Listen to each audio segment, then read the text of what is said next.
மழைக்காலத்துல மலை முழைஞ்சில், முழைஞ்சில்னா குகைன்னு அர்த்தம். சிங்கம் எப்படி புறப்பட்டு வருமோ அது போல கிருஷ்ணா நீ வரணும். ஏன்னா அந்த சிங்கம் எப்படி மலை முழைஞ்சில் ஒரு மலை குகையில் பள்ளி கொண்டிருந்ததோ அது போலத்தான் நீயும் நீடா துங்க ஸ்தனகிரி தட்டி என்று அந்த நப்பின்னை பிராட்டி மேலே பள்ளி கொண்டிருந்தாய். அடுத்தது மண்ணி கிடந்துறங்கும் சீரிய சிங்கம். அந்த தூக்கத்தையே அனுபவிச்சு சிங்கம் தூங்குற மாதிரி தான் நீ நப்பின்னையோடு கூடிய அந்த உலகியலுக்கு அப்பாற்பட்ட அந்த தெய்வீக ஆனந்தத்திலே ஈடுபட்டு இருந்தாய்.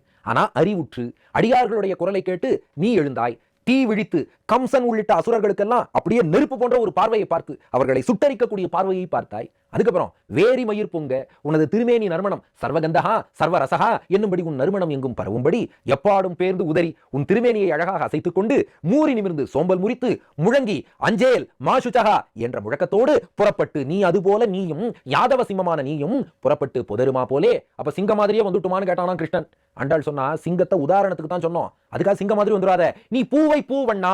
பூவை பூ என்பது அந்த காலத்துல காயாம் பூன்னு சொல்லுவா. ஒரு உதாரணத்துக்கு சொல்றேன், இன்னைக்கு மார்கழி பூன்னு சொல்றோம், ஆனா அதுல வாசனை இருக்காது. கிட்டத்தட்ட இது போன்ற வண்ணம், ஆனா வாசனையோடு இன்னும் சிறப்பாக இருக்கக்கூடிய பூ காயாமலர்னு பெரியாழ்வார் பாடி இருக்கிறார். ஆண்டாலும் அதைத்தான் பூவை பூங்கிறா. கிட்டத்தட்ட கண்ணபிரானுடைய வண்ணத்திலேயே இருக்கும் அந்த பூ. அந்த பூ போன்ற மென்மையானவனாக எங்கள்கிட்ட வரணும். ஏன்னா நரசிம்மாவதாரத்துல ஒரு புறம் இரணியன் அப்படியே உக்ரமாக வதம் செய்தாலும் கூட பிரகலாதன்ட்ட பிரகலாத வரதனாக குளிர்ந்து கட்டாட்சம் தானே பண்ணினார். அப்போ அடியார்கள் இடத்துல நீ குளிர்ந்து பூவை பூ போல மென்மையாக வர வேண்டும். அப்போ பூவை பூவண்ணா உன் கோயில் நின்றும், கோயில்னா திருப்பள்ளி அறைன்னு அர்த்தம், உன் கோயில் நின்றும் இங்கனே போந்தருளி. உன்னோட பள்ளி அறையிலேருந்து கொஞ்சம் இங்க வா. இந்த மதுரை பாஷையில இங்கனேனா இங்கம், இங்கேன்னு அர்த்தம். அதனால இங்கனே போந்தருளி, கொஞ்சம் இந்த பக்கம் வா, உன்னுடைய சிம்மாசனத்தை நோக்கி வா. உன்னுடைய நடையழகை திருவரங்கத்துல எப்படி சிம்ஹகதி சர்ப்பகதி கஜகதி என்றெல்லாம் சேவிக்கிறோம் அல்லவா, ரிஷபகதி சார்தூலகதி என்று எத்தனை நடையழகு நடந்து காட்டுகிறாய். இந்த நடையழகை நாங்கள் காணும்படியாக போந்தருளி, அதாவது வந்தருளி, கோப்புடைய சீரிய சிங்காசனத்திலிருந்து உனக்கே ஏற்ற கட்டுக்கோப்பான சிம்மாசனம். உன்னை தவிர அதுல வேற யார் உட்கார்ந்தாலும் நல்லா இருக்காது. கோப்புடைய உனக்கே ஏற்ற கட்டுக்கோப்பான சீரிய சிங்காசனத்திலிருந்து சீர்மை மிக்க சிம்மாசனத்துல இருக்கணும் தான். அது என்ன சீர்மை மிக்க சிம்மாசனம்னா என்ன அர்த்தம்னா, நீ நப்பின்னையோடு அந்த சிம்மாசனத்துல உட்காரணும்னு அர்த்தம். ஏன்னா பிராட்டியோட பெருமாள் உட்கார்ந்தாதான் சீரிய சின்னரி போட்ட சீர்மை மிக்க சிம்மாசனமா இருக்கும்.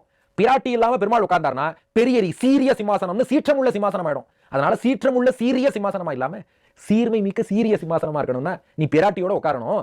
சீரிய சிம்மாசனத்திலிருந்து யாம் வந்த காரியம் ஆராய்ந்து, நாங்க எவ்வளவு தூரம் உன்னை கஷ்டப்பட்டு தேடி வந்திருக்கிறோம், அதை நீயே ஆராய்ந்து, எது நல்லது எது கெட்டதுங்கிறத நீயே ஆராய்ந்து அருள். ஏன்னா நாங்களா கேட்க சொன்னா அறிவில்லாம அசட்டுத்தனமா கூட எத்தையோ கேட்டு வச்சிருவோம்.